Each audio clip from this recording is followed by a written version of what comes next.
Big changes in the weather. Find out when the cold front gets here. Plus, some OU faculty cancel classes in protest. We tell you why and what the athletics department is saying about a staff shortage at football games. This is OU Nightly.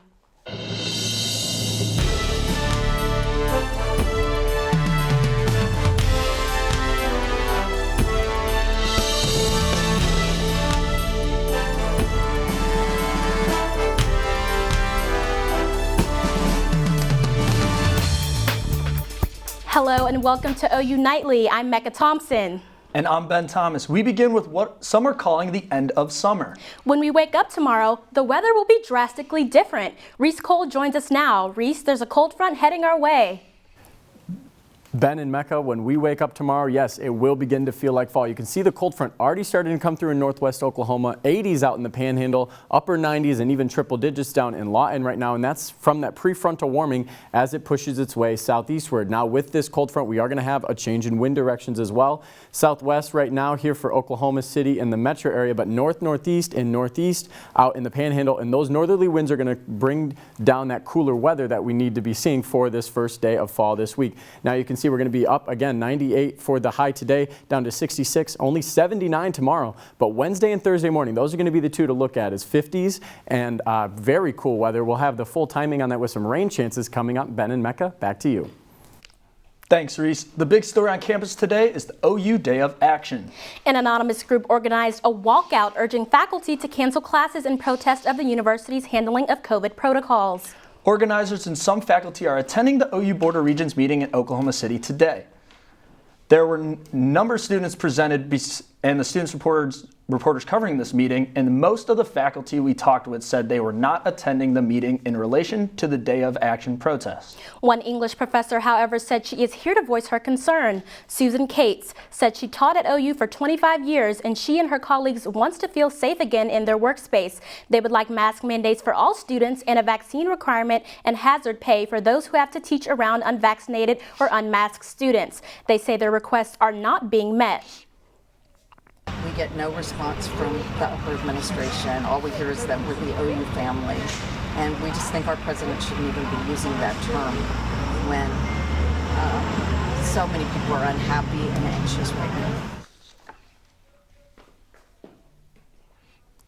In a statement from the Senior Vice President and Provost's office, the university said that they put up in place every strategy preventing the spread of COVID they can under Oklahoma law, along with encouraging students and faculty and staff to wear masks and get vaccinated. 2 vaccination incentive programs are underway. Although the walkout was publicized, there was not a lot of evidence of many canceled classes today. While you can tell, there are a few more open parking spaces than usual, and some students reported canceled classes. Those we talked to said they didn't think the movement had gained much traction.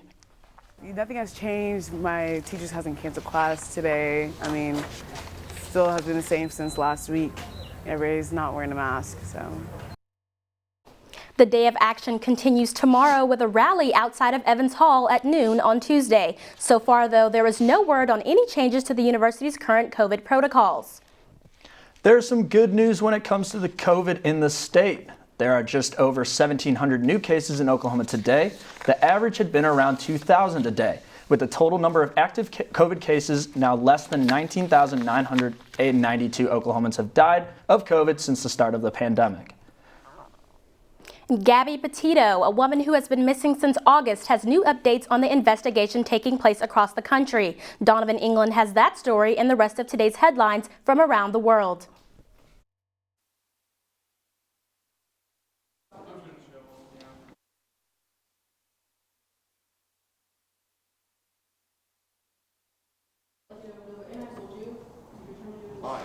Those posts abrupt stopped in August with laundry returning home Sorry, from Florida. We apologize for the technical difficulties.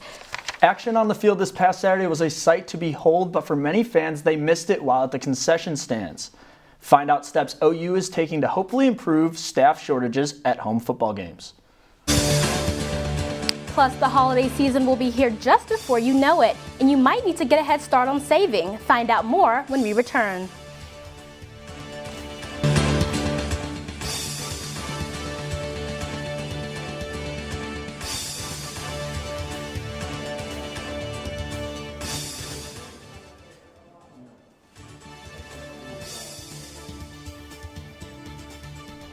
At Saturday's game versus Nebraska, fans waited in long lines for the concession stand, only to get to the register and discover their desired item was sold out. OU Nightly's Dayton Deller shows us how staff shortages impacted fans' experience at the game. It is no secret that businesses nationwide have suffered many losses due to the pandemic, and recently they have been facing a whole new hurdle: staffing shortages.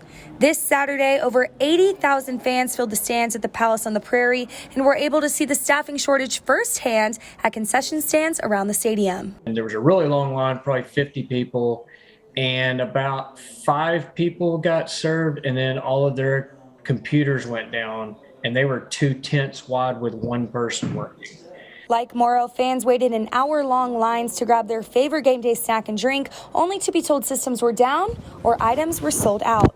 Following the game, OU Athletics received complaints from disappointed fans. And in an apology letter, Vice President and Athletics Director Joe Castiglione said because of the shortage, they were unable to open stands and restock inventory during the game. I know that the University of Oklahoma, being in Norman, Oklahoma, they have a tremendous asset, student asset, that they would love to tap into to have more student workers to specifically fill some of those positions of need, but there's a lot of competition in the market, and so that may mean that they need to identify new ways to attract that talent. Castiglione says they are working with their partners to return to normal operations and thanks the fans for their patience and understanding. Dayton Deller, OU Nightly. This upcoming weekend is Parents Weekend, and the Sooners have another home game. There's no word on if the athletic department can make more hires before Saturday. Back to the story we had some issues with. Abby Petito, a woman who has been missing since August, has new updates on the investigation taking place across the country. Donovan England has that story and the rest of today's headlines from around the world. Thank you, Mecca. Today, investigators are searching for Gabby Petito's fiance, Brian Laundrie, after finding remains that are believed to be Petito's. Petito and Laundrie had been road tripping this summer while posting online, but those posts abruptly stopped in August, with Laundrie returning home to Northport, Florida, without Petito on September 1st. Homeland Security Secretary Alejandro Mayorkas traveled to the U.S. southern border today to assess and move thousands of migrants, especially those who are gathered in Del Rio, Texas. Mayorkas said only Haitians in the U.S. before July 29th are eligible for temporary protected status. DHS are securing additional transportation to accelerate the pace and increase the capacity. We in DHS are securing additional transportation to accelerate the pace and increase the capacity of removal flights to Haiti and other destinations in the Western Hemisphere. The United States plans to ease travel restrictions on all fully vaccinated foreign visitors starting in November. The lifting of the restrictions on travel to the U.S. from certain countries will come as welcome news to many Americans, and especially foreign nationals. And the Supreme Court will hear an abortion case law December 1st, asking to overturn Roe v. Wade. Thank you, and back to you at the desk. Thank you, Donovan. America has its first museum, and it's here in the state of Oklahoma. Take a look at its grand debut when we come back. And Reece, with that cold front moving in, is there any rain that should be expected? Yeah, we might have a few passing rain showers. We'll have the timing on that and who has the best chance to see some rain coming up in just a few minutes.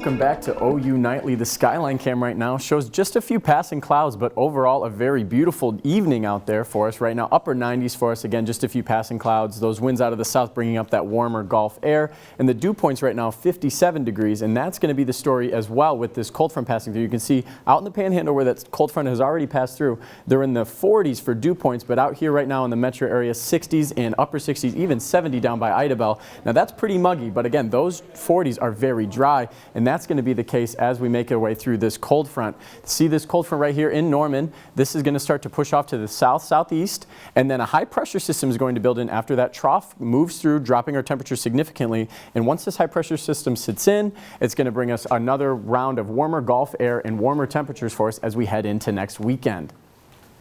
And timing that cold front, precipitation is another thing of this. Out in Miami and Tulsa to the northeast, there's going to be plenty of precipitation, some potentially strong to severe storms with this. But as it pushes off down to the southeast, again, another round of showers and storms could pop up between Tulsa and Oklahoma City, all along I-44 and to the east from there. Norman, though, we only are going to see a scattered light showers. Don't expect too much in terms of heavy precipitation, but there could be some isolated flooding with some of those storms. Tuesday night, though, the cloud cover is going to clear out, and Wednesday, once that high pressure system builds in, it's going to be another beautiful end of our work week as we go on into next weekend. Now, temperatures tonight only going to be in the mid-60s. Out in the Panhandle, though, upper 50s rather. That's just about normal for this time of year. Again, expect those passing showers and thunderstorms as the winds transition from out of the south to out of the north. And then tomorrow, we're not even going to be hitting 80 in most of Oklahoma, 79 here in Norman, a little bit lower 70s out in the Panhandle. Again, that's about 5 to 10 degrees below normal for this time of year, and with those passing clouds on Tuesday. Now, for the temperature outlook, we are going to cool down significantly tomorrow into Wednesday, but long-term, 8 to 14-day outlook, we have this high pressure system, again, building back in, and that's going to bring us high probability for warmer than average temperatures for us here in our 7-day forecast. Now, right now, 70s and 80s into Tuesday and Wednesday, but as you go on through the week, we're going to warm right back up into the low 90s for Saturday's football game. Ben and Mecca, back to you guys. Thanks, Reece. A museum 30 years in the making. The First Americans Museum opened up this weekend, and OU Nightly's Belle Trevino has the first look at the opening days.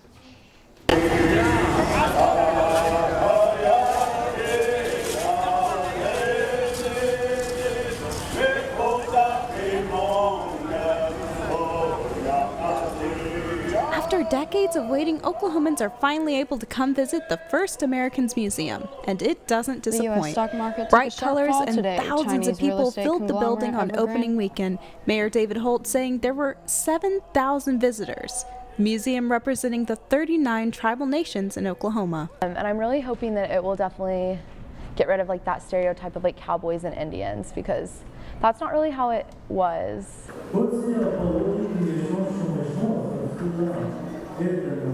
Religion played a big part in the events this weekend, many people starting their performances with prayers and Bible verses.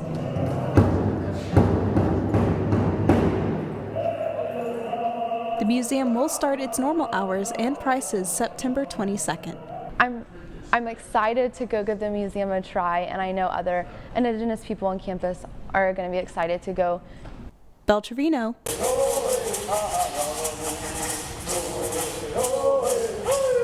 OU Nightly. Tickets are $15 for ages 13 and older, 10 for students, and 5 for children 4 and up. COVID-19 continues to derail the United States from returning to normal. Roddy has that news and more in Money Matters. The U.S. stock market took a sharp fall today. Chinese real estate conglomerate Evergrande's debt crisis made U.S. investors uneasy. So stocks began to sink and have been falling throughout the day.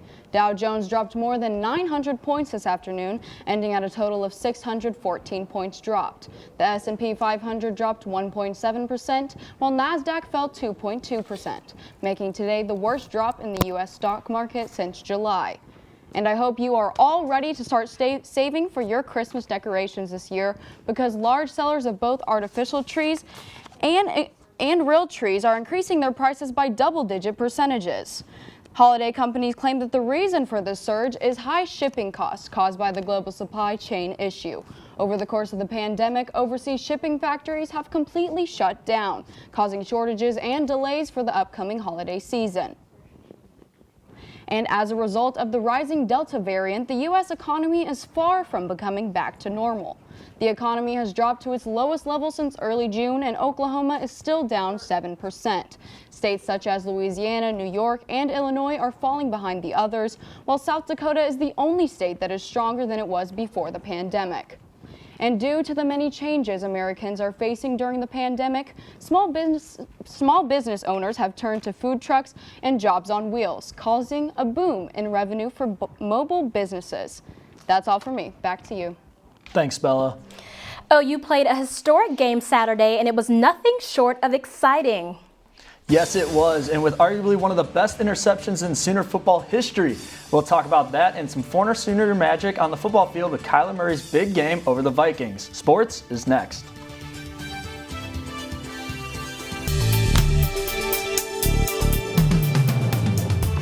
Welcome back to OU Nightly. I'm Kenzie Iserman, and it's time for sports. Saturday was the 50-year rematch of the game of the century. The Sooners and Huskers battled for the 76th time, and OU Nightly crew was on hand. Hey everybody, I'm Ben Thomas. Alongside me, Shannon Ehrhardt, coming to you from the Palace on the Prairie. Post-game of your 23-16 Sooner win over the Nebraska Cornhuskers in the 50th anniversary of the 1971 game of the century. Now, Shannon, it was a defensive battle, looking like an old Nebraska-OU matchup. What was your takeaway from this game? You know, it was the defense that stepped up when the offense couldn't. They really stepped to the plate and performed those big plays by Nick Bonito and Pat Fields. Those guys really stepped into their role and performed. And on the flip side, the O-line was not strong with Spencer Rattler. They had put way too much pressure on him, and he wasn't able to get it out of the pocket quickly, which really affected their game. And Ben, I don't know if you know, but the last time that OU scored only 23 points in a game was from 2016 against Houston. That's a long time ago. We've been putting up numbers since then, but I agree. Defense definitely was the MVP of the game today, showing out big, especially late when they needed big-time stops, getting sacks from Nick Bonito, Perrion Winfrey, and the DJ Graham interception. OBJ snag, one-handed, late in the game to totally silence the Nebraska Cornhuskers here. Might be play of the year in my eyes, but overall, I agree. Defense stepped up big, and when we really needed them to. Great defensive battle for sure. Well, we're at Owen Field, but we're going to say so long for now. Again, for Ben Thomas, I'm Shannon Ehrhardt. Have a great night. And in the NFL, former Sooner Kyler Murray had a big game on Sunday. The Cardinals took on the Vikings, and Kyler was posing like Baby Yoda, but putting on a show. Right before halftime, Kyler drops back, rolls left, and finds a wide-open Rondale Moore for a 77-yard touchdown. Cardinals took home the dub 34-33. The Cowboys defeated the Chargers in a thrilling afternoon game. In the quarterfinal, with just 4 minutes left to play, the two teams were tied 17-17 until the Cowboys had the ball. With just 4 seconds left in the game, the Cowboys nailed a 56-yard field goal, making the final score 20-17. The Browns faced the Texans yesterday, but Baker Mayfield's playbook didn't go according to plan. Mayfield suffered a left shoulder injury after getting hit by Texans safety Justin Reed. The QB later returned to the game, and the Browns won 31-21. Heading into tennis, both OU men's and women's teams spent the weekend in Milwaukee. The women's tennis player Emma Staker won her first collegiate pair of matches over the weekend, along with men's tennis player Jordan Hassan went on a 5-match winning streak. Just days after the Angels manager indicated Shohei Ohtani may not pitch again this season because of a sore right arm. The Angels' two-way sensation was back on the mound yesterday, and he was unstoppable, with 10 strikeouts matching his season-high record. And it looks like that's all the time we have for sports. Make sure to tune into Sooner Sports Pad tonight at 7:30 on Bally Sports for more sports coverage. Back to you guys. Thanks, Kenzie. Straight ahead on OU Nightly, see how a Navy vet has taken over the TikTok world when we return. And if you're wondering how a 79-year-old Navy vet on a scooter became TikTok's hottest new account, consider it a sign. Kenny Jerry's fame became just a week after his TikTok debut, when his beloved scooter broke down. Within hours of his scooter breaking down, the TikTok community raised $5,000, but they didn't stop there. The GoFundMe now has surpassed $90,000 and counting. Jerry will use the money to help pay down some debt, move to a safer home, and get some new teeth. It's amazing to see how this man became so viral on TikTok. I know, and it's so cool to see the TikTok community showing support to all ages of the spectrum. Reece, can you give us one last look at our weather? Yeah, we got that cold front coming through right now, bringing us a chance of rain tonight into tomorrow morning. But as we go throughout the rest of the week, we're going to warm right back up into the 90s with plenty of sunshine to go. Ben and Mecca. Thanks for tuning in to OU Nightly. We're live every weekday from Gaylord Hall on the campus of the University of Oklahoma. We'll see you back here tomorrow night live at 4:30. Good night.